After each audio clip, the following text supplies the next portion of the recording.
Assalamu Walaikum. Hello friends, how are you? Welcome back to my another video.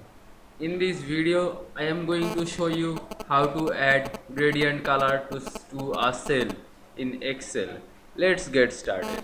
At first, you have to open your Microsoft Excel software. Then open your Excel spreadsheet.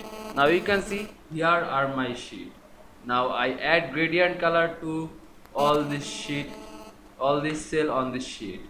At first you have to select a cell, then drag on your mouse to select this all cell, then go to home menu. You can see here are font setting drop down menu, click it. Now you can see here are fill. Now click fill effect.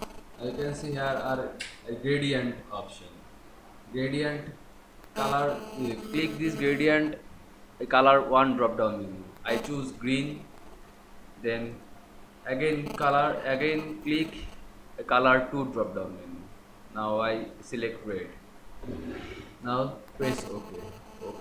Now you can see I add gradient color to a cell in Excel very easily. I hope you enjoyed my video. Please like, comment, share and subscribe my channel. Thanks for watching.